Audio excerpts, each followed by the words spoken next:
करते हुए कांग्रेस में टिकट पर मंथन लगातार जारी है। चुनाव ऑब्जर्वर किरण चौधरी आज करौली का दौरा करेंगी। टिकट के उम्मीदवारों से 1-to-1 संवाद और चर्चा किया जाना है। पार्टी कार्यकर्ताओं से चुनावी तैयारियों को लेकर भी बातचीत की जाएगी। सुबह 11 बजे से सर्किट हाउस में बैठकों का दौर शुरू होगा, जहां पर किरण चौधरी एक एक कर तमाम जो प्रत्याशी हैं, जो टिकट दावेदार हैं, उनसे बातचीत करेंगी, चर्चा करेंगी। आगामी चुनाव को लेकर क्या रणनीति उनकी ओर से, क्या तैयारी उनकी ओर से की गई है, इन तमाम मसलों पर, इन तमाम मुद्दों पर उनकी ओर से बातचीत की जाएगी। 1-to-1 एक एक करके सभी जो दावेदार हैं उनसे चर्चा करेंगी। सहयोगी धर्मेंद्र शर्मा हमारे साथ जुड़ चुके हैं। धर्मेंद्र, खास चर्चा की जानी है, आज किरण चौधरी पहुंच रही हैं, क्या अपडेट इसे लेकर? देखिए, बताना चाहूंगा, लगातार यहाँ जो कांग्रेस के पर्यवेक्षक हैं और जो पदाधिकारी हैं, उनका पहुंचना लगातार करौली में जारी है। कई बैठकों का दौर हो चुका है। एक बार फिर जो एआईसीसी की कोऑर्डिनेटर बनाई गई है किरण चौधरी, वो आज 11 बजे यहाँ पहुंचेंगी। सर्किट हाउस में जितने भी उम्मीदवारों ने बायोडाटा सौंपे हैं, उनसे वो 1-to-1 चर्चा करेंगी। साथ ही पार्टी के पदाधिकारियों से भी चर्चा करेंगी और जो आगामी चुनाव है उनको लेकर चर्चा करेंगी। संगठन की मजबूती, साथ ही उम्मीदवारों की किस तरह का उम्मीदवार तय किया जाए, उनको लेकर भी चर्चा का कार्यक्रम रखा गया है। जी, क्या मायने हैं धर्मेंद्र इस दौरे के और कितना महत्वपूर्ण है ये कांग्रेस के लिए, क्योंकि लगातार जिताऊ उम्मीदवार को ढूंढने की कोशिश की जा रही है? जी देखिए, पार्टियां जब भी टिकट की बात करती हैं तो निश्चित तौर से जिताऊ और टिकाऊ उम्मीदवार की ही बात की जाती है। और निश्चित तौर से ये दौरा इसलिए भी महत्वपूर्ण है कि करौली में टिकट के दावेदार, देखिए, बसपा से जो कांग्रेस में विधायक आए थे लाखन सिंह, इसके साथ ही जो पूर्व विधायक हैं दर्शन सिंह गुर्जर और अन्य जो उम्मीदवार हैं, उनको लेकर टिकटों की लगातार जो अफवाहों का दौर चल रहा था, को लेकर भी लगाम कसने की बात की जा रही है। साथ ही बताया जा रहा है कि जो टिकट के उम्मीदवार हैं उनसे चर्चा करेंगी और आगामी जो दिशा निर्देश है वो भी देंगी। किस तरह से पार्टी की रीति नीति है वो उसको भी कार्यकर्ताओं को संदेश देंगी। बिल्कुल धर्मेंद्र, क्योंकि वहां पर टिकट को लेकर होड़ मची हुई है और कई कद्दावर नेता भी इस दौड़ में शामिल हैं। धर्मेंद्र, क्या वहां पर असंतोष की भी स्थिति है? देखिए, अभी असंतोष की बात की जाए तो अभी असंतोष जैसी कांग्रेस में ऐसी कोई स्थिति नजर नहीं आई है। लेकिन जो टिकट के उम्मीदवार हैं उनकी संख्या काफी अधिक है। हाँ। और बड़ी संख्या में जो उम्मीदवार हैं उन्होंने आवेदन किए हैं, तो निश्चित तौर से ये कांग्रेस के लिए एक बड़ा टास्क होगा कि किस तरह से उनमें से उम्मीदवार को चुना जाए। बिल्कुल, फिलहाल असंतोष की स्थिति नहीं है, जैसा कि आप बता रहे हैं धर्मेंद्र, यानी कि सबको इक्वली मौका भी मिल रहा है। अब देखना है कि जब किरण चौधरी यहां पर पहुंचती हैं तो किस तरीके से 1-to-1 संवाद में क्या निकल कर आता है। आप नजर बनाए रखिएगा। बहुत शुक्रिया आपका तमाम जानकारियों के लिए। तो चुनावी समर के बीच कांग्रेस और बीजेपी ने प्रचार प्रसार में ताकत झोंक दी है। जैसलमेर विधायक रूपाराम मेघवाल ने न्यूज 18 राजस्थान से खास बातचीत में दावा किया है कि विकास कार्यों के दम पर कांग्रेस सत्ता में वापसी करेगी और राजस्थान का रिवाज तोड़ेगी। उन्होंने बीजेपी पर निशाना साधते हुए कहा कि बीजेपी की कथनी और करनी में फर्क है। सुनिए क्या कुछ कहा।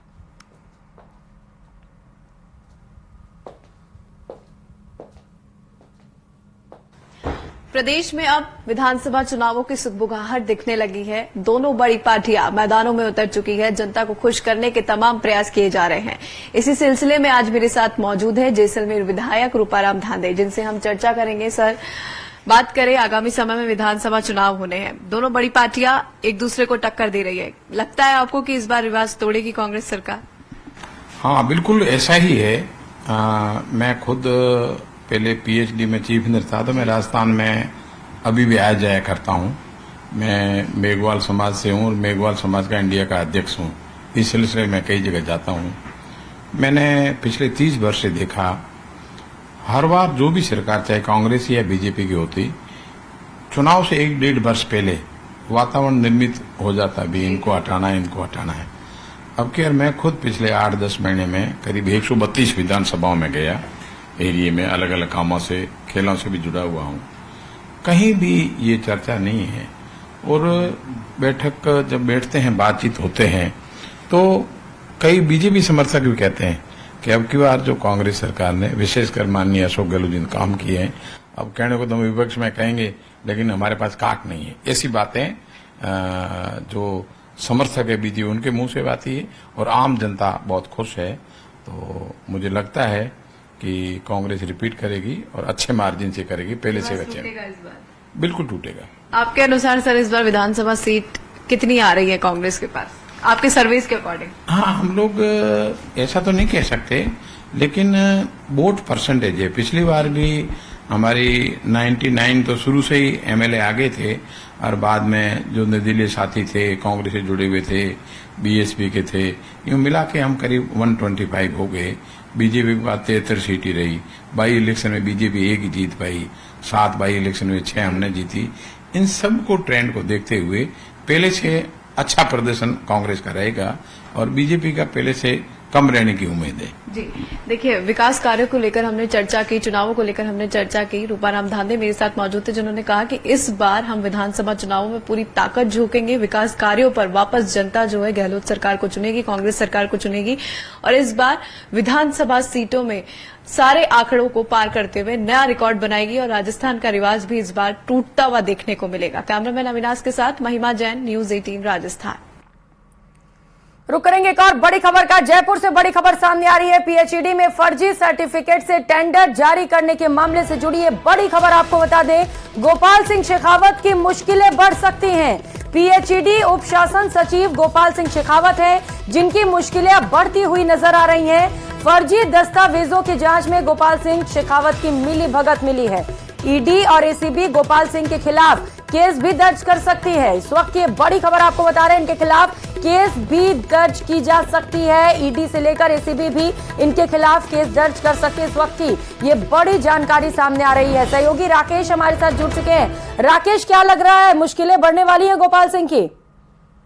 बिल्कुल, देखिए, लगातार शेखावत को एसीबी मुख्यालय द्वारा बुलाया जा रहा है और उनसे पूछताछ की जा रही है। चूंकि संभावना यह है कि जिस तरीके से जो संपत्तियों के दस्तावेज गोपाल सिंह शेखावत के खिलाफ ईडी को मिले हैं और ईडी इस मामले में मनी लॉन्ड्रिंग की जांच कर रही है कि करीब 50 से 60 करोड़ की जमीनें अजमेर जिले के आसपास खरीदी गई हैं।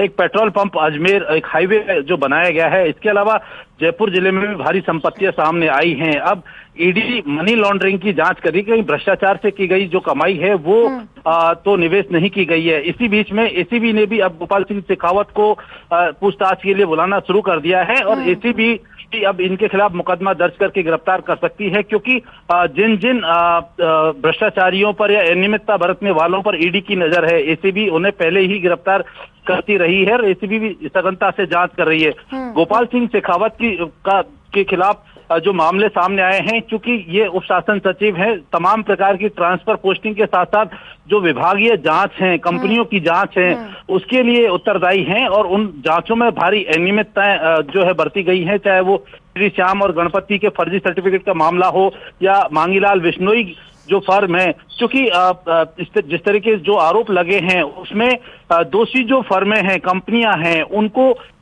इस तरीके से इन्होंने बचाया है और उसके बदले में क्या भ्रष्टाचार हुआ है, उस तमाम पहलुओं की जांच अब एसीबी भी कर रही है और एसीबी ने भी तमाम जिलों से ये रिकॉर्ड तलब किए हैं कि जिन कंपनियों को दस्तावेज दिए गए हैं उनकी गंभीरता से यहाँ पर जांच की जा रही है। तो निश्चित तौर पर गोपाल सिंह शेखावत उप शासन सचिव हैं, आरएएस अधिकारी हैं। बिल्कुल राकेश, ईडी से लेकर एसीबी भी गंभीरता से इस पूरे मामले पर जांच पड़ताल कर रही है और ये बड़ी सूचना सामने आ रही है कि गिरफ्तारी भी हो सकती है। आप नजर बनाए रखिएगा राकेश, बहुत शुक्रिया तमाम जानकारियों के लिए।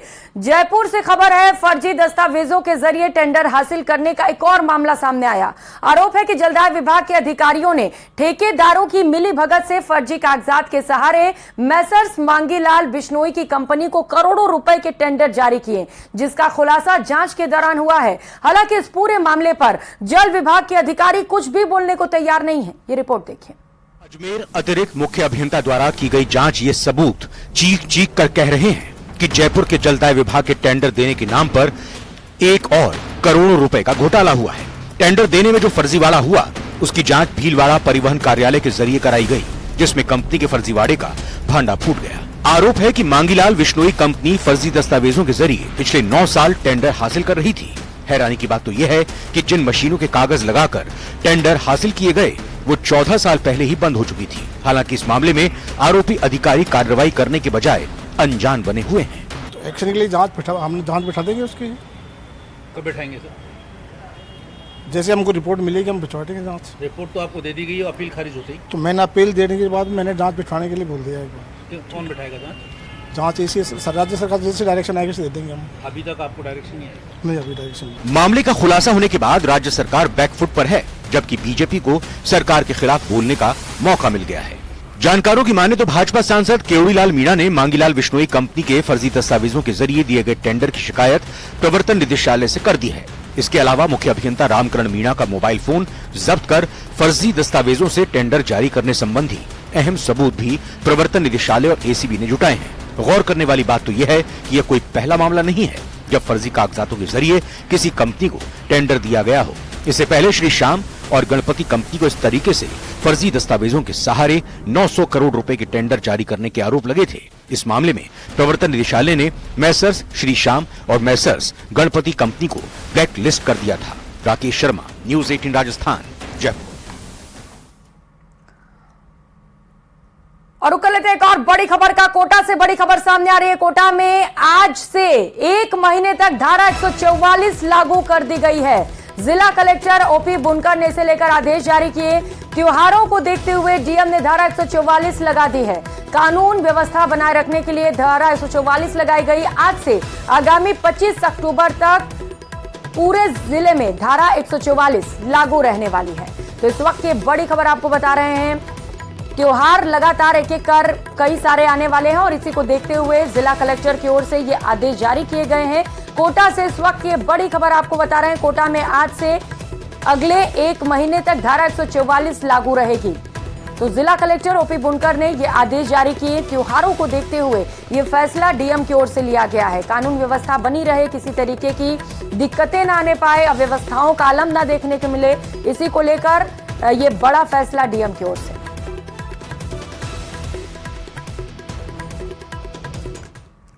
और जयपुर से बड़ी खबर सामने आ रही है। जयपुर कांग्रेस विधायकों के इस्तीफे के मामले से जुड़ी इस वक्त की बड़ी खबर आपको बताते चले।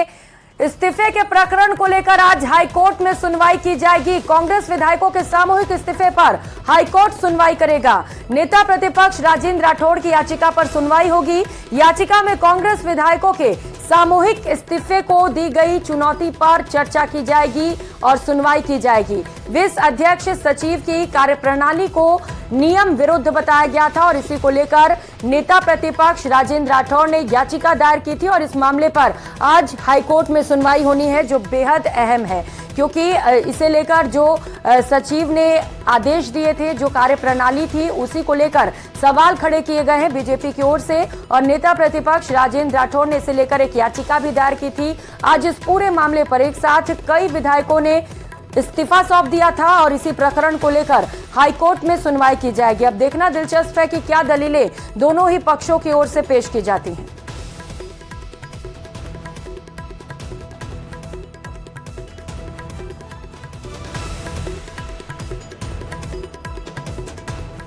और खबरों में आगे बढ़ते हुए राजस्थान क्रिकेट एसोसिएशन का आरपीएल के आयोजन के मामले को लेकर इस वक्त का अपडेट आपको बताते चले। अर्निल की याचिका पर आज हाईकोर्ट में सुनवाई की जाएगी।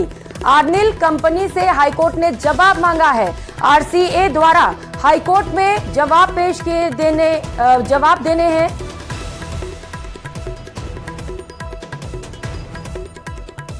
तो आरसीए द्वारा हाईकोर्ट में जो जवाब पेश किए गए हैं उस पर जवाब पेश करना है। अभी तक अर्निल कंपनी ने कोर्ट में जवाब पेश नहीं किया है। अर्निल कंपनी ने आरसीए की आरपीएल की टेंडर प्रक्रिया को चुनौती दी है। आरसीए की तरफ से अधिवक्ता प्रतीक कासलीवाल पैरवी करने वाले हैं। और सवाई माधोपुर से इस वक्त की बड़ी खबर सामने आ रही है। जिला प्रमुख सुदामा के पति के विधायक पर गंभीर आरोप लगे हैं। डिग्गी मीणा ने महिला सरपंच को प्रताड़ित करने का आरोप लगाया। सोशल मीडिया पर विधायक के खिलाफ कई पोस्ट किए गए। एक के बाद एक विधायक दानिश अब्रार पर कई बड़े आरोप लगाए गए।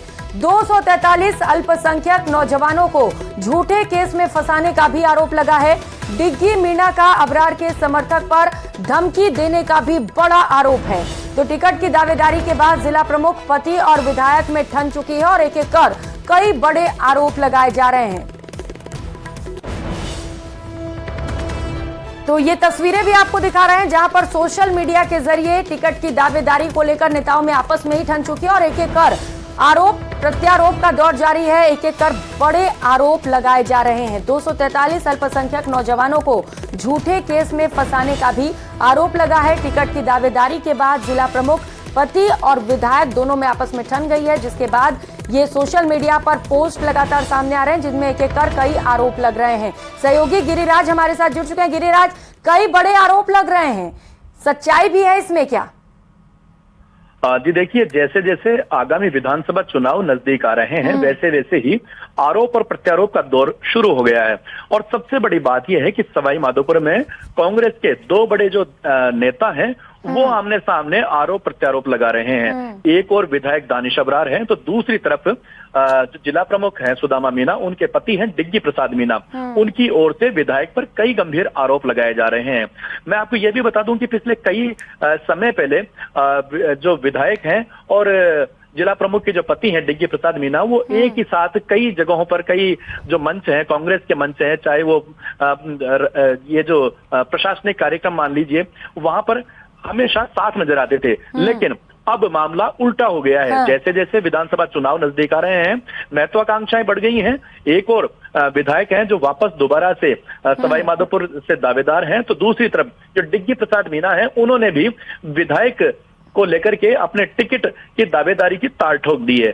और ऐसे में सबसे बड़ी बात यह है कि जो डिग्गी प्रसाद मीना है वो विधायक पर सीधे तौर पर आरोप लगा रहे हैं। गिरिराज, विधायक दानिश अबरार पर कई बड़े आरोप लग रहे हैं, जैसा कि हम देख भी पा रहे हैं सोशल मीडिया के जरिए लगातार पोस्ट सामने आ रहे हैं।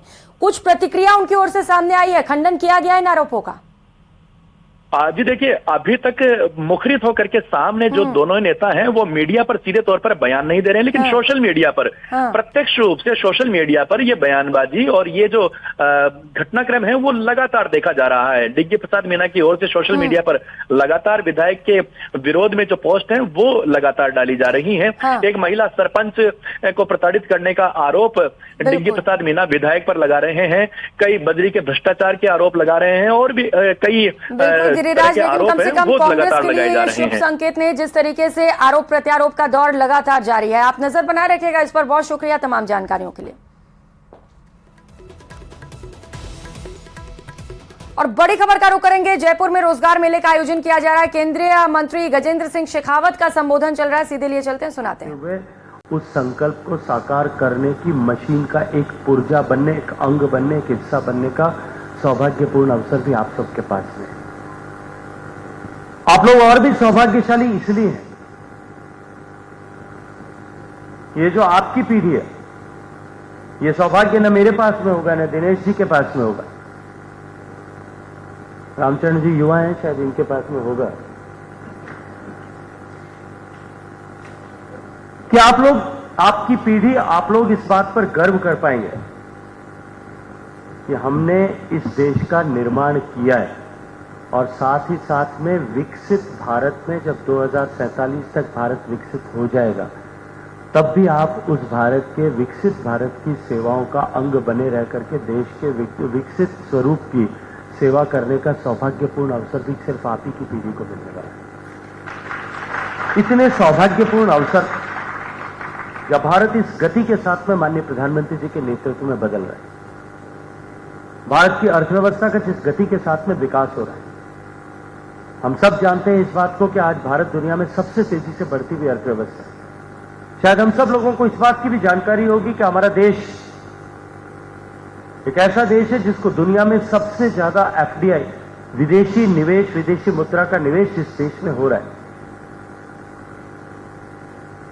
पिछले आजादी के बाद से लेकर के अब तक के कुल 75 वर्ष में भारत में जितना कुल मिलाकर के विदेशी मुद्रा का भंडार संचित हुआ, अगर उसके दृष्टिकोण से देखें तो भी हम सब सौभाग्यशाली हैं कि हम ऐसे समय कालखंड में हैं जब पिछले 9 वर्ष में उसका 65% हिस्सा भारत में आया। हम सब सौभाग्यशाली हैं कि भारत की अर्थव्यवस्था दुनिया की उन तमाम महाशक्तियों को पछाड़ते हुए 5वें पायदान पर आकर के खड़ी हुई। उस ग्रेट ब्रिटेन को जिसने, और रुक लेते हैं बड़ी खबर का। अलवर से बड़ी खबर सामने आ रही है। खैरथल के टपूकड़ा में सड़क हादसा हुआ। एक ही परिवार के 3 लोगों की दर्दनाक मौत हो गई। रास्ते में पीछे से कार ने बाइक को टक्कर मारी, जिसके बाद ये भीषण हादसा हो गया और 3 लोगों की दर्दनाक मौत हो गई। खेत पर काम करने के बाद बाइक से ये सभी घर लौट रहे थे और इसी दौरान बीच रास्ते में हादसे का शिकार हो गए। दंपति सहित बेटी की भी मौत हो गई। तो बेहद दर्दनाक ये हादसा, जहां पर खेत पर काम करने के बाद ये सभी घर की ओर लौट रहे थे और इसी दौरान तेज रफ्तार कार ने इनकी बाइक को टक्कर मार दी, जिसके चलते इन तीनों की मौत हो गई है। अब शव का पोस्टमार्टम कराया जा रहा है। टुकड़ा से आ रहे थे कपास बीण के, नरमा बीण के। कहाँ आ रहे थे? ये नौगांव में एक्सीडेंट हुआ। सुनीता इस लड़की का नाम है, इसके पापा का नाम ज्ञान है और मम्मी का नाम अमिता है। तीनों आ रहे थे? ये तीनों मोटरसाइकिल पे आ रहे थे, पीछा से टेम्पू ने टक्कर मारी और जैसे ये रास्ता में घूमे अपनी तरफ, उससे पीछे से नुकड़ी सीधी टक्कर इनको तीनों को लगी है। वो तो वहीं एक्सपायर हो गए और इस लड़की को हम लिया। रुक करेंगे एक और बड़ी खबर का।